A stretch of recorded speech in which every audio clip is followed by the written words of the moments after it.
एक गांव में एक सुखी परिवार रहता था। उस परिवार में 3 भाई और एक बहन थी।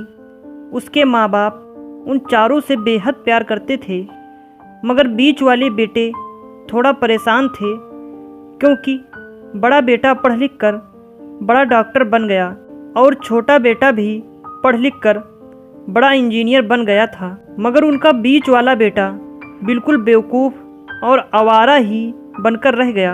अब उनके 2 बेटे डॉक्टर और इंजीनियर ने शादी भी कर ली थी और कुछ महीनों के बाद ही उनकी बेटी की भी एक अच्छे घर में शादी हो गई थी। मगर बीच वाला बेटा अभी भी कुंवारा ही था, क्योंकि वो बिल्कुल अनपढ़ था और कहीं पर मजदूरी का छोटा सा काम करता था। इसलिए उसे शादी के लिए कोई भी लड़की नहीं मिल रही थी और उसके माँ बाप उससे बहुत परेशान हो चुके थे। अब जब भी उसकी बहन अपने मायके आती तो पहले वो अपने डॉक्टर और इंजीनियर भाइयों से मिलती थी, मगर बीच वाले भाई से वो बहुत कम मिलती थी, क्योंकि वो उसे ज़्यादा पैसा नहीं दे पाता था। लेकिन फिर भी वो अपनी बहन से बहुत प्यार करता था। अब उनके पिताजी के बीच वाले बेटे की शादी किए बिना ही मर गए। अब उनकी माँ ने सोचा कहीं अब किसी के मुंह से बंटवारे की ना निकले, इसलिए अपने ही गांव की एक सीधी साधी लड़की से अपने गंवार लड़के की शादी करवा दी। शादी होते ही न जाने क्या हुआ, अब उसका अनपढ़ बेटा पूरा मन लगाकर काम करने लगा और पहले से कहीं ज़्यादा मेहनत भी करने लगा।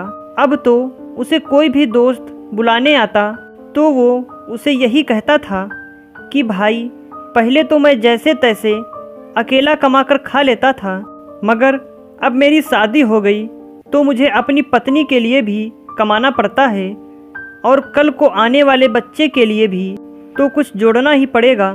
इसलिए दोस्त, अब मैं तेरे साथ नहीं घूम सकता। ये कहकर उसका गंवार लड़का सीधा अपने काम पर निकल जाता है।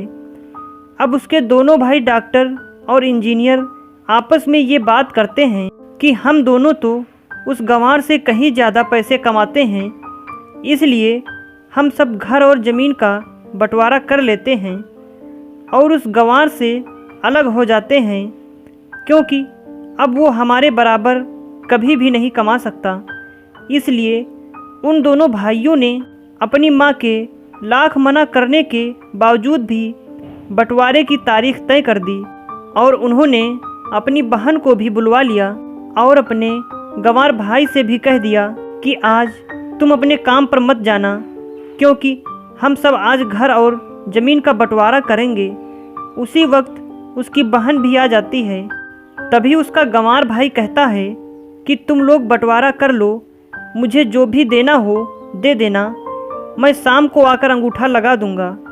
तभी उसकी बहन कहती है, अरे बेवकूफ़, तू तो अनपढ़ ही रहेगा, ज़मीन का हिस्सा तो आमने सामने बैठकर ही होता है। तभी उसके दोनों भाई भी बीच वाले गंवार भाई को उल्टा सीधा कहते हैं। तब उसकी माँ भी उसे कहती है कि बेटा, तू आज काम पर मत जा, बंटवारा तेरे सामने ही होगा तो ही अच्छा है। उसी वक्त वकील भी आ जाता है। तभी वकील कहता है कि आपका सारा हिस्सा मिलाकर 10 बीघा ज़मीन है और आपका घर है। अब ये बताओ कि किसको कितना हिस्सा देना है, मैं उसी हिसाब से बंटवारे के कागज़ बना दूंगा। उसी वक्त उनका गंवार भाई कहता है कि वकील साहब, 5-5 बीघा मेरे दोनों भाइयों के नाम लिख दो और ये जो हमारा मकान है ये मेरी प्यारी बहन के नाम कर दो।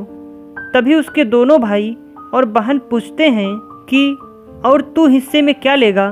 तभी उनका गंवार भाई कहता है कि मेरे हिस्से में मेरी प्यारी माँ है। और तभी वो अपनी पत्नी की तरफ मुस्कुराते हुए कहता है कि क्यों मेरी प्यारी पत्नी, क्या मैंने गलत कहा क्या।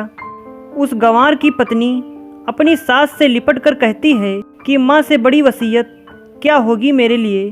और उसी वक्त उसका गंवार पति भी अपनी माँ से लिपट जाता है। गंवार बेटे बहू के इसी प्यार ने ज़मीन जायदाद के बंटवारे को एक सन्नाटे में बदल दिया। तभी बहन अपने गंवार भाई के गले लगकर रोते हुए कहती है कि माफ़ कर दो भैया, मैं आपको समझ नहीं सकी। तभी उसका भाई कहता है कि मेरी प्यारी बहन, इस घर में जितना अधिकार हमारा है उतना ही अधिकार तेरा भी है। और रही बात बंटवारे की, तो बंटवारा नहीं करने से हमारे जीवन रुक तो नहीं जाएगा। क्यों करते हैं हम बंटवारा? क्या हम एक साथ मिलकर नहीं रह सकते, जैसे हम बचपन में मिलकर रहते थे? एक साथ मिलकर रहने को ही तो कहते हैं एक अच्छा परिवार। और उस अच्छे परिवार को संभालती है एक माँ। तभी उसके दोनों भाई भी बहुत शर्मिंदा होते हैं और वो बंटवारे के सभी कागज़ फाड़कर फेंक देते हैं।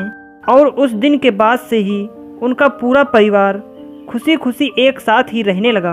अगर आपको हमारी कहानी अच्छी लगी तो लाइक और शेयर ज़रूर करें, और ऐसी ही कहानियाँ सुनने के लिए हमारे चैनल को सब्सक्राइब करना बिल्कुल ना भूलें।